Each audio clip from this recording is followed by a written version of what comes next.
Curse the USA for forcing me to be one of the richest, most powerful people on the planet. Yeah. I shake my fist at you from my palatial estate, filled with priceless artwork, while my team of personal chefs prepare my nightly 7-course meal. Like maybe get over it.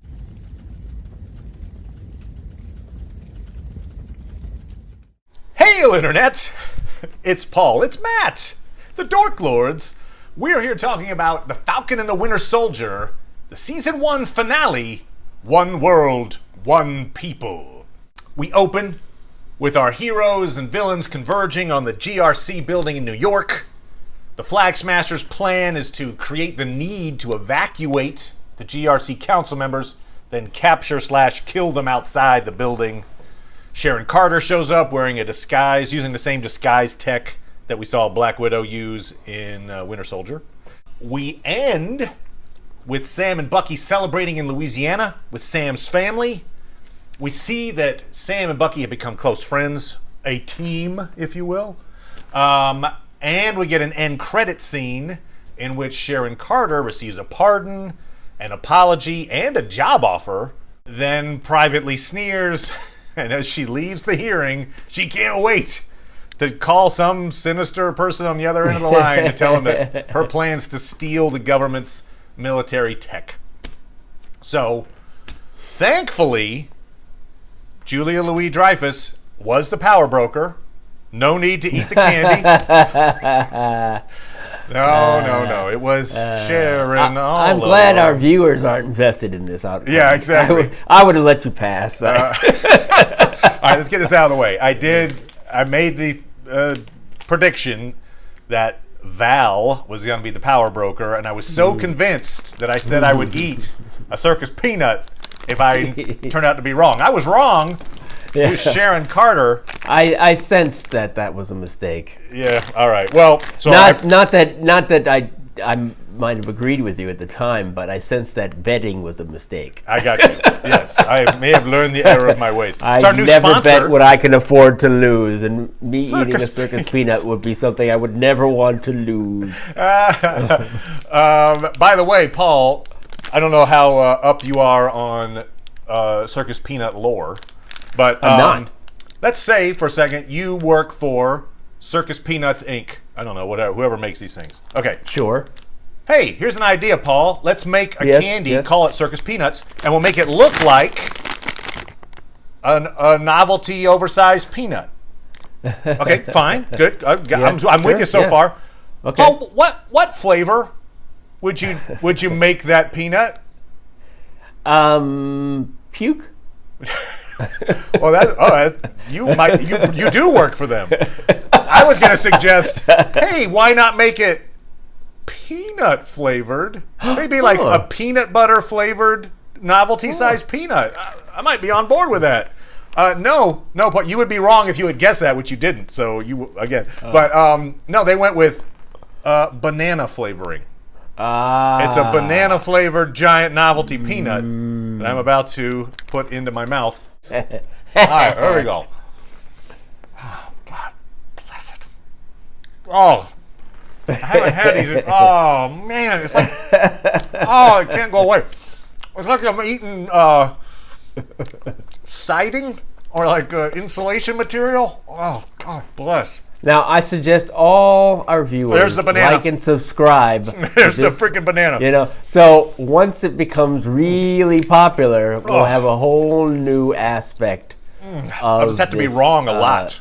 So, yeah. It's like, what other food don't you dislike? Huh? It's still there. I can't get rid of this thing. Oh, Jesus. Yeah, I'll just make predictions like, I think the whole cast will blow up before the next episode, or I gotta it's like eat a Turkish delight. Another interest akin to like ASMR or something. Like, what he's gonna eat now? Ooh. Right. From our sponsors, Peeps. All right. Oh man. That'll learn you. All right. Well, I'm trying to get this out of my mouth before we move on. Paul, what did you think of this finale? Good sir. So while there were things that I liked about it, like for instance, I liked Isaiah Bradley getting to see the exhibit that was based on him. Very that was much. perfectly fine. Even the conversation that he had with, at least his part of the conversation that he had with Sam. How they sort of got into that conversation, I was a little not happy with this whole what happened, or it's like I will say I think that could have been handled better. that was for me the most emotionally resonant moment in this episode was Isaiah hugging Sam at the museum. I thought that was like, I felt that. That was good. Anyway, sorry, go ahead. I worked in, and while it's nice to see the community come forward for the Wilson family, most of the, Flag Smasher stuff didn't work for me, and the end of Carly didn't work for me, and the Baron there finishing off the super soldiers were there and stuff, and I've already expressed my dislike of Sharon in this. I mean, I like the actress fine, just not in this role, and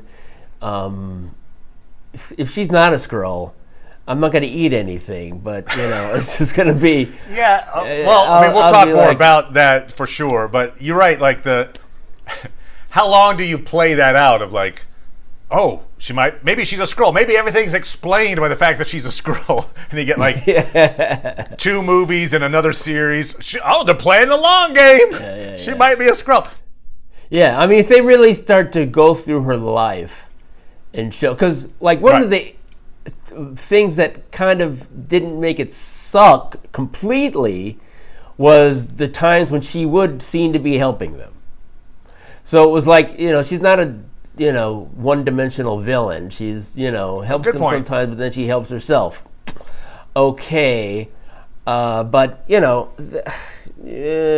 would say if she's a Skrull, she wouldn't necessarily have to use the disguise tech. But anyway, I don't know. Well, maybe that's how she disguises herself. Partly, like it's like she's one of those Skrulls that, and two, it's like she wanted to present herself to him. So there's no way to like, did I forget to mention I was a Skrull? But I would also say narratively, if she is a Skrull, the time to reveal that she's a Skrull would be in that end credit scene, right? Hey, you get your pardon. She leaves. She's in some kind of private place, and we see the reveal. Dramatically, I could see, especially since now all this, people should be asking questions about her motivations, and whether or not what she's doing is an insult to her family name, basically. Right, because when she gets pardoned, that's part of the thing. It's like, look, your family name is so synonymous with heroism, and we didn't mean to besmirch you, and we apologize, and here's your job back. Yeah, and so too late. I'm corrupt. Right. If that was her motivation, it seemed like she was really upset with the government because she was a criminal and couldn't go back to see her family. That was what she kind of set up to Sam. Right. Well, that's gone now, but she's still like, ha ha ha ha. It could be some long con, I guess. Maybe she was talking to somebody at S.H.I.E.L.D. where it's like, now I can get the stuff to give to the bad guy so I can get the bad, catch the bad guy. I kept thinking that, though. That was the thing. I kept thinking long con, that she's going to turn good in the end, but that just didn't work out. It's a really long con, maybe. Really long con. I'll also say this. I mean, I'm being a little silly here, but it is kind of funny that she's like, look, curse the USA for forcing me to be one of the richest, most powerful people on the planet. I shake my fist at you from my palatial estate, filled with priceless artwork, while my team of personal chefs prepare my nightly 7-course meal. Like maybe get over it. I don't know. Okay, but anyway, no, they did. Well, you don't know what she had to do to get that money. That's right. That's right. Maybe she's had to commit a lot of atrocities. Well, she's still doing it. And therefore has difficulty sleeping. I mean, it doesn't show up in her face at all. It does not show up in her face. If she's a Skrull, it's underneath the face. Yeah. But she does the chemical weapon on the dude, which is like, whoa. Oh yeah, it's true. She burns the dude's face off, and he dies. You're like, okay, chemical warfare. That's like against the Geneva Convention. Anyway. And it's funny that they didn't even underscore the point with Carly about to reveal, like, and the power broker. It's all right, because she kills Batroc. Basically, I'll say this: Batroc, for as an awesome a fighter as he is, that was pretty stupid, right? He's threatening the power broker. She has a gun in her hand. He is not pointing his gun at her. No, and he's like, you know what? For years, I'll hold this over you. There's nothing you can do about it. I'll get all the money in the... Oh, God, you shot me. You're like, yeah, maybe she was going to shoot you there. This couldn't be foreseen. Right. I mean, she wouldn't cross that line. Weren't you going to kick me? Yeah. Come on. Right. Come on. Let's get in a kicking duel. The Sharon arc was... it just a lot had seemed to happen off screen. That's all. You know, show us how that turn happened, and I would be cool. So maybe that's what happens later. We'll see like some backstory. And we're like, oh wow, you know, really get to see how she made this turn. So much that she was so involved in it that even after she got what she theoretically wanted, this apology, pardon, you can see your family, here's your job back, everything's cool. She's still like, nope, I got more stuff to do. So, also Carly. I feel like the show wanted to show her as a revolutionary that's misguided. You know, it was really pushing this idea of like, she's not terrible, but she's awfully bloodthirsty in this episode for someone who's supposedly a sympathetic freedom fighter. And, even her team is like, oh. Yeah, her team, but even that, I think, it didn't have the space that it deserved to really show exactly what that meant to her. Maybe if they had decided that she wasn't going to die in this show, and that we could have actually seen more of who she was trying to, you know, who she was before this all began, and this person that they created, her origin, that died, you know, but no, all we saw was her there, and we don't have a sense of her, and you know, so you know, and I think we were supposed to be sad at her death. I mean, that shot of, you know, Falcon with the wings out like an angel descending with her body. But the thing is, I didn't really feel anything for her demise. I mean, she was about to shoot Sam in the face. I mean, as much as Sharon was trying to keep her secret, she also was protecting Sam in that moment. I mean, Sam was, you know, his helmet, the Wakandans didn't give him bulletproof face covering. Anyway. So, I mean, it's unfortunate that they didn't decide to, I mean, you know, sure, Sam has experience talking to troubled vets, but you know, they missed the opportunity to have that be a shorthand by having him know her.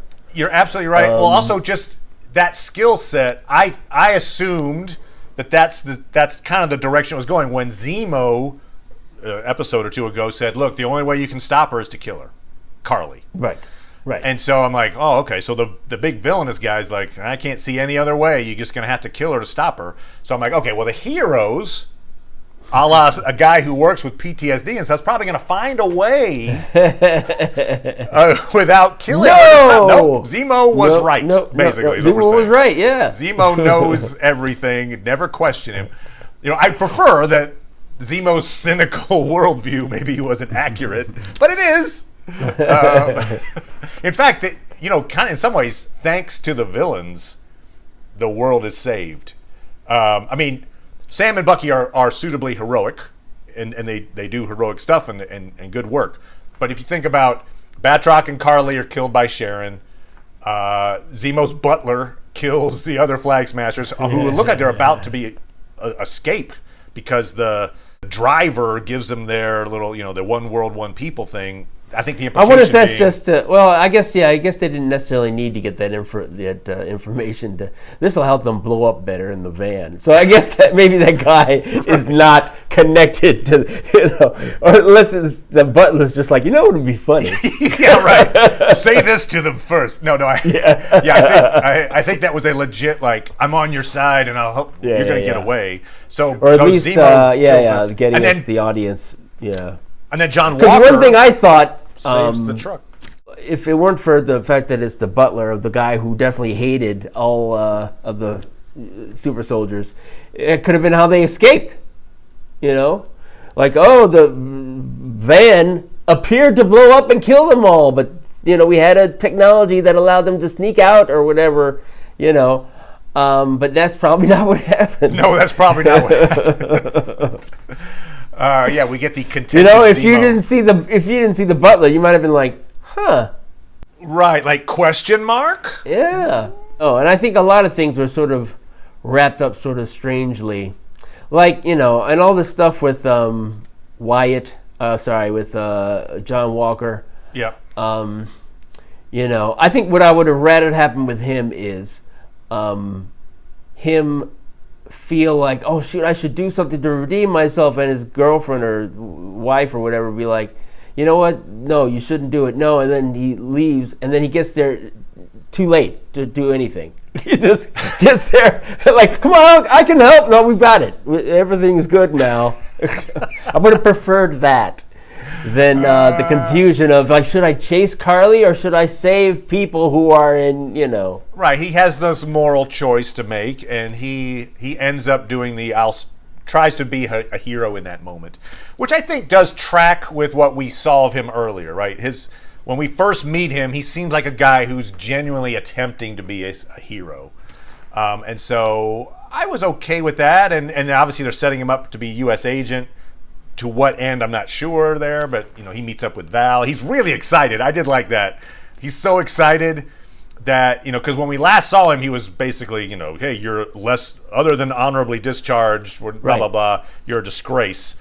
And here's his chance to not be a disgrace. And I liked his genuine, almost like a kid, like, yeah, I get to be a hero again. like that look, I liked that. I thought that was kind of a fun. I guess it's just like, he killed somebody needlessly, Yep. and you don't see any, the consequence of that is him being drummed out. But, then he gets this new job, Right, but it's kind of like an off-the-books type job, right? She's like, things are going to get weird, and we're not going to want, the Avengers for these kind of things. We're going to want these special ops people like you.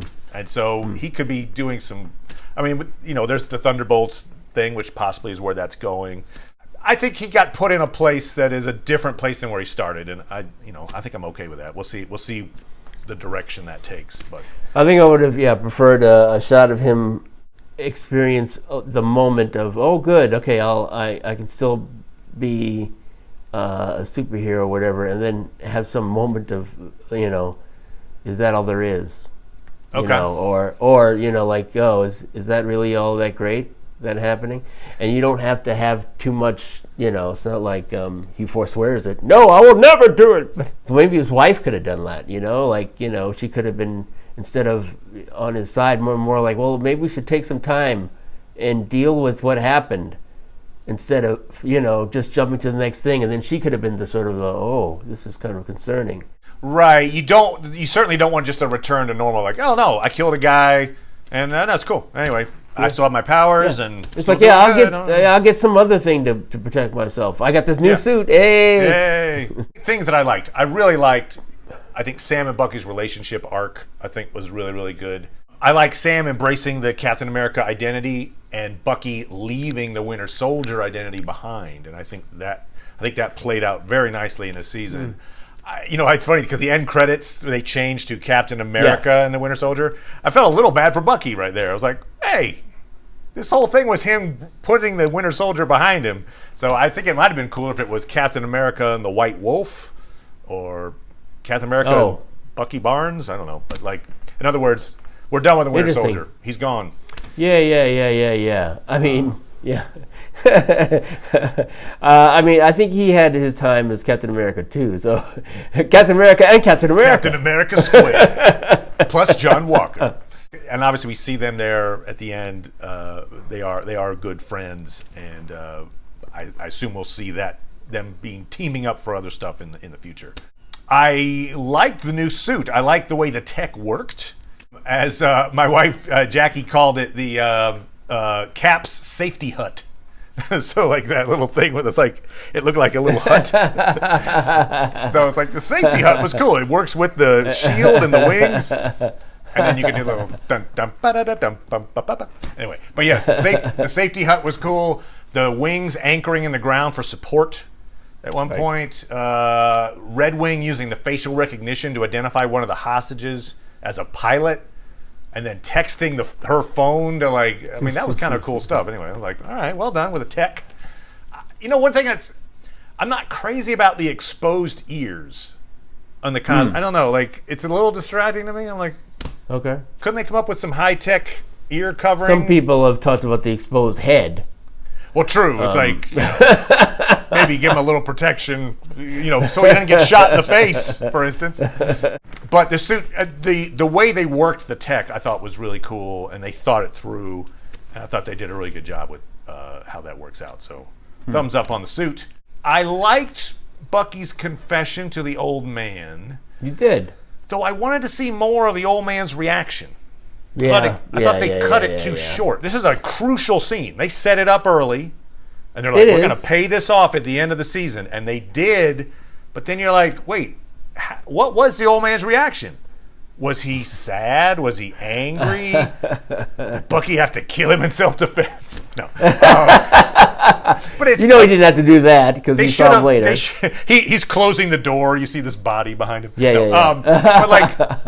But they set it up as such a crucial scene. I think they could have lingered longer on it. What they gave us was effective, but I felt like they cut it too short. That's all. Let us see that. Yeah, it's one of those things that it would be hard to do, and it probably would have been better for them to try to do it. I understand why they did it the way they did it in a way, because it's sort of like he should have a negative reaction, like go away, and right. And he should, or I'm going to call the cops, or just be scared. Maybe he's scared of him. He could be even like, oh my God, are you here to kill me? Whatever. I don't know. I wanted to see it. He asked why. Bucky says, I didn't have a choice. Well, I don't think that would be satisfying to the old man. Be like, what? What do you mean? You didn't have a choice. Explain. Anyway, I don't know. Right. Well, I don't know. It's certainly one of the things that's difficult, tricky in this world is what do people know that haven't watched the shows, who are just living in there, know what they don't know. Right. So, how much does everybody know about what Bucky Barnes' story is? Obviously, he's been written up because they talked about him in the exhibit. Right. Right. Yep. Here's his buddy who died, and it turns out that he didn't die. So at least people are aware of that. And then, they were talking about him killing, Wakanda's king. So, yep. So people could know that he's, he was brainwashed and now he's not. For me personally, I think it was a number of things that they were sort of shorthanding, which I think would be better if they didn't shorthand. So, gotcha. Like the shorthanding with the I've crossed out all the names in my book, and here's the little which I wonder was a COVID decision, because he can be alone in the room getting a bag. Yes, exactly. There was a couple of shots of that, like where Carly is when she's on the phone with Bucky, and she's just framed really like she could have been anywhere, like talking to him on that phone. I'm like. Huh, okay. It felt like a last second type. Stand against that wall. Yeah. All right. I mean, I like the characters, but for me, unfortunately, looking at all of it, it just doesn't add up for me. I hear you. I had mixed thoughts. I think I liked it maybe slightly better than you, but I did. There was. It's not a perfect series by any means. But here's the way that the old man scene could have worked out. Hey, look. I killed your son. Why? Didn't have a choice. Damn you! Get out! It's like, well, wait. This will make things right. I have a first edition Hobbit. If you could just take that, and then it's like, oh, and then they hug it out, and it's great, and then that's the end of the scene. All right. Yeah. I mean, if it was you offer to shoot your son in the head. So it's like. So Sam's speech. I like the speech, but again, I have mixed feelings about it. You did? When he says that the Flag Smashers weren't terrorists, I'm like, they were kind of terrorists. Like, I get that the people they are claiming to represent aren't terrorists. Yes. But the Flag Smashers themselves, it's hard to argue that they were like, okay, well, they were about to kill everyone in the building. I mean, let's just, So it's just a little weird for him to be like, they're not terrorists. because I think they were talking specifically about the Flag Smashers in that moment. That felt a little odd to me, but yeah, I get the point. Yeah, what but he's trying to say is the people generally are not terrorists. Yeah, you want to be careful about. Now that they're dead, everything should be fine. Right. Yeah. The people that wanted them that supported them are not terrorists. Well, right. Except for the people going to the flash mobs. But anyway. Right. But otherwise, he gave the speech. He wasn't necessarily just a rah-rah, everything's fine, which I appreciated. That speech for me, anytime it's like, let me have a conversation with someone in power in a public area where they wouldn't want cameras and other people to see them do it around. It's not like people, compare it to Cap's speech in Winter Soldier when he, and then Sam was like, did you write that beforehand or whatever? It's not the same. It's not the same. It's one thing to be giving a speech like that where you're sort of like, okay, here's our situation. And throughout that whole movie, they were wondering what's going on. How could you say that Captain America did something bad or whatever? So he needed to address people, and that was a good speech. But in this case, it's just in a setting that wasn't natural. Where they go like, okay, thank you, Captain America. We can talk later. How I feel natural. Like, whoa, what do you mean? What can I say that will make it more politically difficult for us to do what we need to do? It's like, it's more complex than you're thinking. It's like, yeah, you're right. It is more complex. Well, then, okay, let us do our jobs then. Okay, one thing I thought about bringing up last week, didn't, because I thought it might get resolved in some way in this finale, but it did not get resolved. So I think it's worth bringing up again. We talked about it early in the season. There's the line, I think it's from last week, where Sam says, Steve is gone. Oh, and right, yes. It's like, where's Steve Rogers? We still don't know. Is he dead? Yeah. Is he alive hanging out somewhere in an apartment? Did he leave the shield and then use another Pym particle to return to his alternate timeline? Yeah.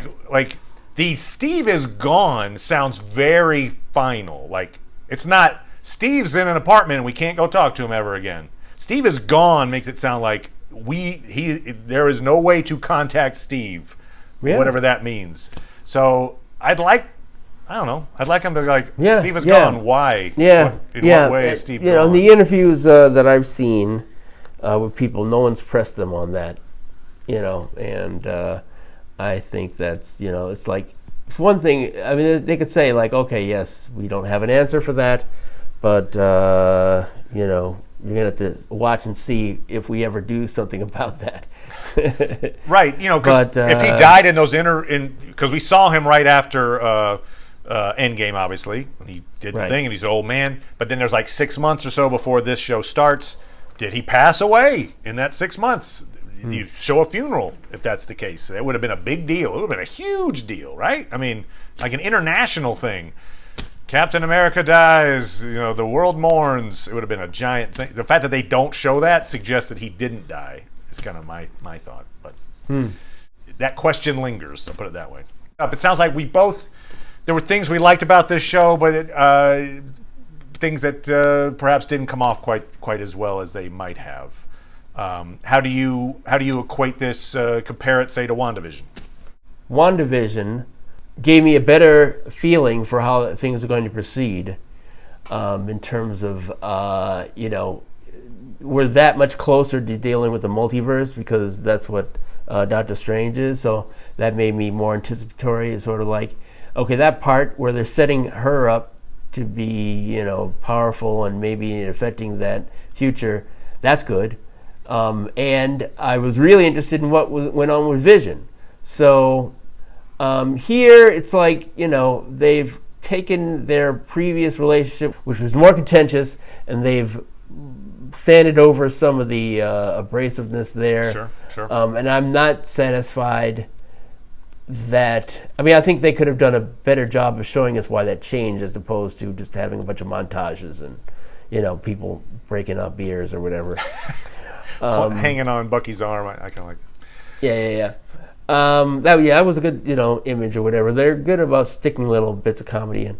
I don't see the problem that they revealed as a result of the blip, people coming back.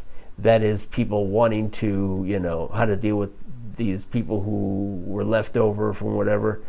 I don't see that branching off into anything new. So, it's just, it's like, okay, this is the series episode where you see Sam take on the mantle of Captain America. So that's going to be interesting to see that. Because there is now a Captain America 4 movie that has been declared this week. They mentioned that was coming. So Right. So, it still makes me interested in the characters. I just hope they, can do a better job of crafting a story that serves the characters better, I think. I'm guessing the pandemic affected this series quite a bit. Yeah. And if that's the case, then I'm willing to give them a little bit more of a pass. Although maybe in that case you just wait. I get it. There's a story they're trying to tell, and they need to have this happen before that. And so maybe they had to put Falcon and Winter Soldier out at a specific time. But if their story got derailed as much as it seems, maybe you're like, okay, we're going to shelve this and redo it, basically, so that we don't have to compromise. Oh, you're saying that maybe the better course might have been once everything went crazy because of COVID, it was just sort of saying, you know what, we're going to rework this. We're not going to release it until we get something better. Is that what you're saying? Yeah, maybe. I don't know. Yeah, that would have been good. It makes me even more curious about how Loki is going to perform. Because it's like when I think about what I thought WandaVision and Falcon and the Winter Soldier were going to be based on the trailers and the concept, and then seeing the shows, Loki seems like a good concept, and what they've shown us seems pretty interesting, but it's just a trailer. It could fall short. I am looking forward to that show, however. I hope Spring's Eternal. Yeah. I'm all in on it, and that's going to come around in a couple of weeks. Yeah, it's like based on, I feel like I'm confident that it's going to be a good show, and I'm hoping I'm not disappointed. I'm less confident about that, but not, it hasn't been completely destroyed. Because again, there were good parts of this series. It just, I don't think I would say, but maybe something that unites or that's similar about WandaVision and Falcon and Winter Soldier is, I would say for both of those shows, the finale was not the best episode. The finale in both of those I felt like dipped in terms of the quality that had been set by some earlier episodes. But not as far. I'd like a show that ends on a high. But I guess I don't know if I can agree there. I'd say the peak definitely was the episode before in WandaVision, but all the things that sort of came to the conclusion. So Wanda saying goodbye to Vision and her family. That's true. Very emotional. Very emotional and I think effective. The new Vision discovering himself. That all occurred in the final episode, and I think those are essential parts of the future and making me, hopeful about where it's going. We are actually going to turn our attention in the near term while we wait for Loki to the HBO show The Nevers. It's already a couple episodes in, I think 3 episodes in. So we're going to do a show where we kind of recap what's happened so far and then kind of try to pick up with the show as it progresses in this interim before we hit the new Loki show.